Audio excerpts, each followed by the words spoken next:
সংস্কার এবং নির্বাচন এটি যেন একে অপরের পরিপূরক হয় এবং সংস্কার করেই নির্বাচন সেটি যেন দীর্ঘমেয়াদী না হয়। কিন্তু 5 আগস্টের যে জন আকাঙ্ক্ষা তৈরি হয়েছিল যে একটি ভালো নির্বাচন, ভালো রাজনৈতিক বন্দোবস্ত, সেগুলোর জন্য তো সময় প্রয়োজন এবং যে সময়ের কথা বলা হচ্ছে সেটি আসলে সেই ধরনের সুষ্ঠু নির্বাচন সম্ভব কি না, বা বিএনপি বা কেন আগে নির্বাচন চাইছে? ধন্যবাদ। 5 আগস্টের যে চেতনা, সেই চেতনা নিয়ে আমরা গোটা জাতি কম বেশি ঐক্যবদ্ধ আছি। দৃশ্যত একটি দল তাদের ইচ্ছা, তাদের স্বেচ্ছাচারিতাকে মানুষের উপর এমনভাবে চাপিয়ে দিয়েছিল গত 17 বছর 16 বছর। মানুষ ভোট দিতে পারেনি, তার কথা বলার অধিকার হরণ হয়েছে, তাকে ভয়ভীতি দেখাচ্ছে, গুম খুন হয়েছে। বিভিন্নভাবে মানুষ অসন্তুষ্ট ছিল বিগত সরকারটির উপর। বিগত 16-17 বছর বিএনপি একটি বৃহৎ রাজনৈতিক দল হিসাবে গোটা দেশের মানুষকে বিভিন্নভাবে বিভিন্ন পদযাত্রা, বিভিন্ন সভা সমাবেশ করে অন্যান্য অপরাপর দলগুলোকে নিয়ে চেষ্টা করেছে মানুষের বক্তব্যগুলো জনসমাগম করে প্রকাশ করার জন্য, তুলে ধরার জন্য জাতির সামনে। বিএনপি অনেকাংশেই সফল হয়েছে, এটা বলার অপেক্ষা রাখে না। বিএনপি একটি বৃহৎ রাজনৈতিক দল, বহুবার ক্ষমতায় গিয়েছে। এদেশের স্বাধীনতার পরে আওয়ামী লীগ, বিএনপি, তারপরে জাতীয় পার্টি সৃষ্টি হয়েছে। তিনটি দলই কিন্তু দেশ শাসন করেছে, তিনটি দলের দেশ শাসনের অভিজ্ঞতা রয়েছে, তাদের ভুলভ্রান্তিও রয়েছে, আবার অনেক ভালো ভালো কাজও কিছু হয়েছে।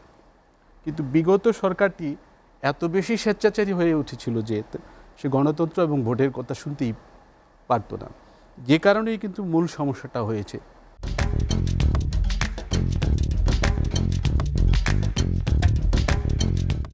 এখন আমরা যেটা আশা করি যে সংস্কার করে নির্বাচন করব, এইটা একটা আমূলক বক্তব্য।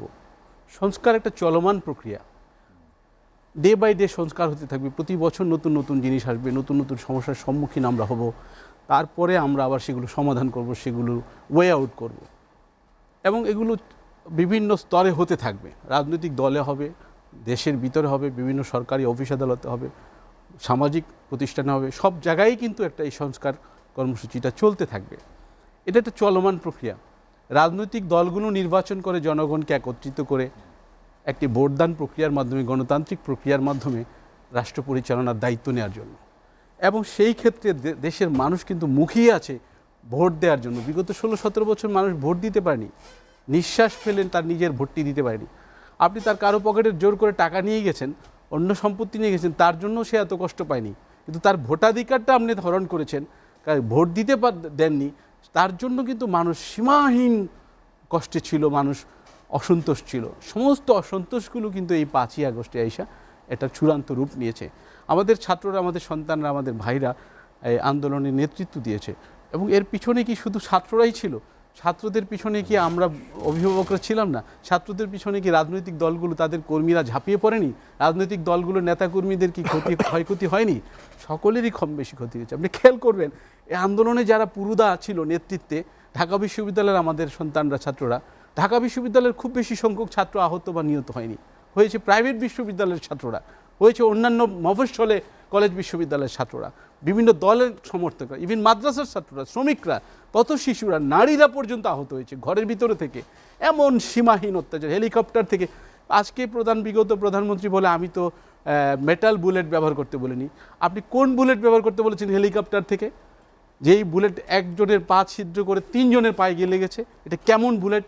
এটা কোথায় ব্যবহার হয়?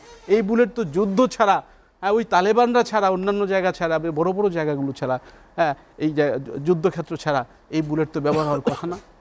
টেলিভিশনে প্রতিবেদন দেখেছে, এক বুলেটে 3 জনের পা নষ্ট হয়ে গেছে, 2 বোনের পা নষ্ট হয়ে গেছে ঘরের ভিতর থেকে। তাহলে পরে আপনাকে সেই স্বেচ্ছাচারী সরকারটির বিরুদ্ধে মানুষ কিন্তু এমনি এমনি ঝাঁপিয়ে পড়েনি।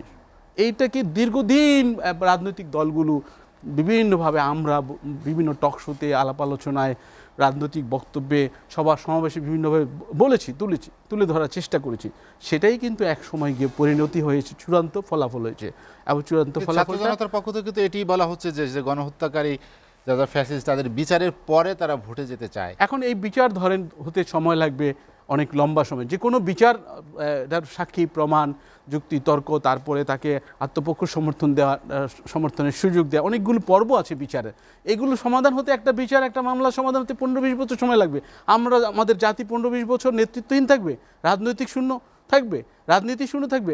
আপনি আজকে যারা উপদেষ্টা আছে, সরকারের বিভিন্ন স্তরের বুদ্ধিজীবীরা আছে, তারা আমাদের জন্য অনেক অর্নামেন্টাল, কিন্তু তাদের মধ্যে অনেকে তো অনেক বেশি বয়সের মানুষ। একজন অলরেডি এই উপদেষ্টা থেকেই মারা গেলেন। আমি কয়েকটা টক শোতে বলেছি যে এত বেশি প্রবীণ লোক এখানে কিছু আছে, তাদের জীবনের সংখ্যা রয়েছে, তাদের সুস্থ থাকার সংখ্যা রয়েছে, সেখানে তারা 2-3টা মন্ত্রণালয় চালাবে কী করে?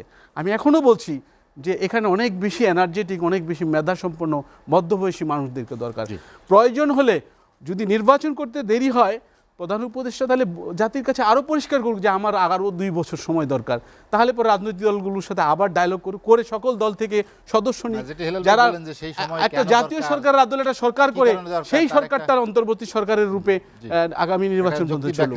কিন্তু যারা চালাচ্ছে তাদেরকে কতটুকু দেশবাসী মানছে, বা তারা কতটুকু প্রশাসন চালাইতে পারতেছে, 18 কোটি মানুষের প্রত্যাশা কতটুকু পূরণ করতে পারতেছে, যেখানে বাজার সীমাহীন, নিত্য প্রয়োজনীয় দ্রব্যের দাম সীমাহীন, সেখানে রসিকতা হচ্ছে। এখানে এমন এমন উপদেষ্টা নিয়োগ হয়ে গেছে, একজন উপদেষ্টা নাটক বানায় এবং তিনি বিগত সরকারের আমলে একটি সিনেমা বানিয়েছেন, সেই তাকে উপহারস্বরূপ এই আন্দোলনের বিপক্ষের চেতনাধারী একজন মানুষকে এনে এখানে উপদেষ্টা বানিয়ে দেওয়া হয়েছে। কিভাবে সম্ভব এগুলো?